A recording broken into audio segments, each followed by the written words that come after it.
Baik, izin Pak, di sini saya akan menjelaskan praktikum ketujuh di mana kita disuruh untuk membuat tipe poin dengan data pecahan. Sebelum itu, saya akan memperkenalkan diri. Nama saya Miftahul Jana Siregar dari Prodi S1 Informatika dengan NIM 11S24007. Oke, kita langsung masuk ke baris line pertama. Di sini ada data pecahan. Maksud data pecahan ini didefinisikan sebagai tipe data pecahan yang mana A ini mewakili pembilang yang A ini mewakili pembilang atau numerator dan B ini mewakili penyebut atau denominator. Dan di sini ada driving show. Apa sih fungsi driving show ini? Jadi driving show-nya ini adalah untuk mengubah secara otomatis tipe data pecahan kita menjadi string. Nah, selanjutnya kita masuk ke selektor. Nah, selektor itu apa? Selektor ini fungsinya untuk mengembalikan pembilang dan penyebut dari tipe data pecahan, di mana di sini ada fungsi ini menerima pecahan dengan mengembalikan nilai A atau yang kita sebut tadi ini pembilang, di sini saya buat X. Kemudian fungsi ini menerima pecahan di mana dengan mengembalikan nilai eh, nilai B, di mana B ini tadi mewakili penyebut atau denominator dan saya buat di sini Y. Selanjutnya kita masuk ke pembuat ke fungsi pembuat atau konstruktor. Nah, make ini berfungsi untuk membuat dua buah pecahan yang di mana dua buah pecahan dengan dua buah bilangan bulat yaitu X dan Y sehingga eh, X dan Y sebagai pembilang dan penyebutnya. Nah, setelah itu kita masuk ke fungsi operasi aritmatika. Di sini sudah aritma di sini kita menggunakan rumus-rumus matematika untuk mengerjakan ini. Nah, pertama di sini ada fungsi penjumlahan pecahan. Kalau di mana fungsi ini akan menjumlahkan dua buah pecahan yaitu pecahan pertama dan pecahan kedua. Dimana kan kalau penjumlahan pecahan itu kan rumusnya dalam matematika kita harus menyamakan dulu penyebutnya baru kita jumlahkan. Nah, untuk itu ini sama aja kayak matematika biasa tapi kita tinggal mengaplikasikannya ke codingan kita. Nah, di sini kita akan menghitung di mana numerator satu ini kan untuk menyamakan penyebut itu kita bisa kali silang, yaitu ini seperti ini contohnya. Numerator satu di mana pembilang pecahan pertama itu kita kalikan dengan penyebut pecahan kedua. Dan numerator keduanya ini pembilang pecahan kedua kita kalikan dengan penyebut pecahan pertama. Selanjutnya yang penyebut yang di bawahnya itu kita tinggal kalikan aja, yaitu penyebut pecahan pertama kita kalikan dengan penyebut pecahan kedua. Maka akan menghasilkan num satu ditambah num 2. Kemudian di sini ada penyebutnya. Setelah itu kita lanjut ke fungsi pengurangan pecahan. Ini rumusnya mirip dengan penjumlahan pecahan, cuman ini kita mengurangkannya aja. Jadi di sini kita akan menerima dua pecahan, di mana pecahan pertama dan pecahan kedua ini kita samakan dulu penyebutnya dengan kali silang seperti yang tadi. Numerator satu ini pembilang pecahan pertama dikalikan dengan penyebut pecahan kedua. Numerator kedua ini pembilang pecahan kedua dikalikan dengan penyebut pecahan pertama. Selanjutnya penyebutnya itu atau denominatornya kita tinggal kalikan aja. Penyebut pecahan pertama dikalikan dengan penyebut pecahan kedua. Nah, dia akan menghasilkan num 1 dikurangi dengan num 2. Baru kita bisa kurangi. Terus di sini ada penyebutnya. Selanjutnya kita masuk ke fungsi perkalian pecahan atau di sini saya buat mul P, di mana dia sama aja, cuman kan kalau perkalian pecahan itu kita nggak perlu buat menyamain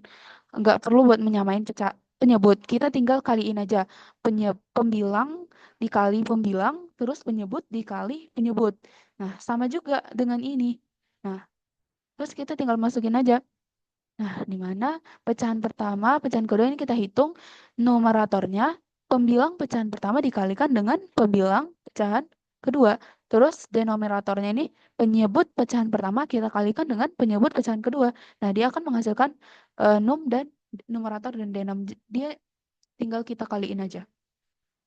Selanjutnya ada pembagian pecahan atau div P. Di sini saya buat div P. Terus, nah kalau pembagian pecahan itu kan rumusnya tanda baginya itu kita ubah jadi perkalian dan dengan syarat penyebut pecahan kedua itu harus kita ganti menjadi pembilang. Nah, itu sama aja. Kita buat aja ke sini. Ke sini. Nah, berarti numeratornya ini pembilang pecahan pertama tadi udah kita kalikan dengan penyebut pecahan kedua. Kita ubah tempatnya penyebutnya jadi pembilangnya.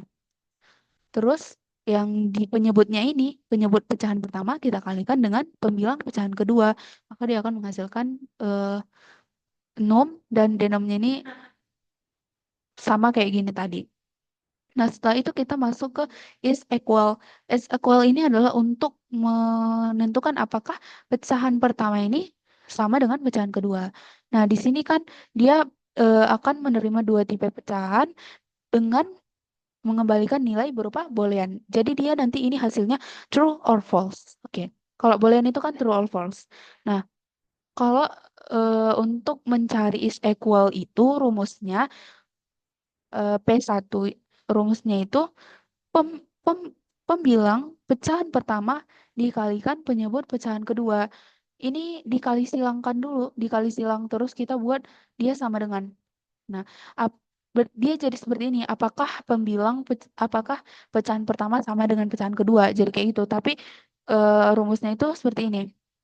Pembilang pecahan pertama dikalikan penyebut pecahan kedua sama dengan pembilang pecahan kedua dikalikan dengan penyebut pecahan pertama. Selanjutnya kita masuk ke is less than pecahan. Maksudnya ini adalah lebih kecil. Pecahan pertama apakah lebih kecil daripada pecahan kedua seperti itu. Di sini juga sama dia menerima dua pecahan dan mengembalikan nilai berupa boolean atau true or false. Nah, selanjutnya di sini kan kita lihat IIS is LT pecahan pertama dan pecahan kedua. Ini rumusnya sama, kita kalikan silang dulu baru kita buat dia lebih kecil. Nah, di mana di sini pembilang pecahan pertama dikalikan dengan penyebut pecahan kedua dan lebih ke maaf, pembilang pecahan pertama dikali penyebut pecahan kedua lebih kecil dari pembilang pecahan kedua dikali penyebut pecahan pertama. Nah, setelah operasi aritmatika tadi, kita masuk ke main I/O, di mana main I/O ini adalah program utama dalam program kita ini. Selanjutnya ini ada main do untuk menjalankan dan di sini kita ada lihat readln. Readln ini seperti yang kita tahu adalah untuk membaca input dari pengguna dan kita akan mengkonversinya menjadi integer. Nah, selanjutnya di sini LED P1 maksudnya ini adalah LED ini kita membuat dua buah pecahan. Dua buah pecahan. Jadi pecahan pertama ini kita buat dari pembilang pertama dan penyebut satu ini merupakan pecahan pertama dan penyebut kedua dibuat dari pembilang kedua dan penyebut kedua. Setelah kita membuat pecahan pertama dan pecahan kedua ini, maka dapatlah kita menggunakan aritmatika tadi seperti penjumlahan, pengurangan, perkalian, pembagian, dan lain-lain. Nah, selanjutnya kita masuk ke yang terakhir itu adalah ln. Fungsi ln itu adalah untuk menampilkan teks ke layar. Nah, tadi kita kan menggunakan deriving show, maka dia kan secara otomatis menampilkan teks berupa ln atau string. Nah, di sini show-nya ini diubah menjadi string.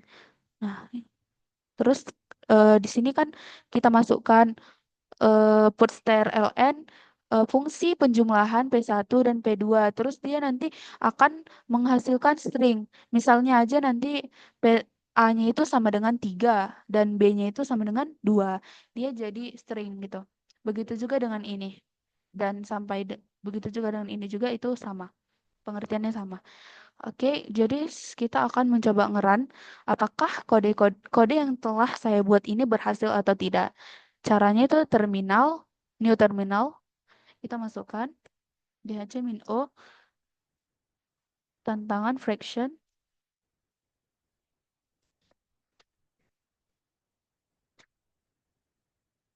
root HS. Oke, terus kita enter. Kita panggil lagi. Nah, kita masukkan nomor numerator dan denominatornya terserah mau berapa. Ntar misalnya kita enter, kita buat lagi. Nah, di sini dia akan menampilkan hasilnya berupa string. Mana di sini fraction 1 kita buat numeratornya 2. Terus maksudnya fraction itu pecahan ya. Pecahan pertama itu kita buat numeratornya pembilangnya 2, terus penyebutnya 6. Terus di pecahan kedua kita buat pembilangnya 2, terus menyebutnya 8. Nah, di penjumlahan tadi hasilnya itu adalah 28 dan denominatornya itu 48. Nah, benar kan? Nah, berarti kalau dia hasilnya muncul, berarti kode kita berhasil. Baik, Pak, sekian persentase dari saya. Semoga dapat bermanfaat bagi saya dan kita semua.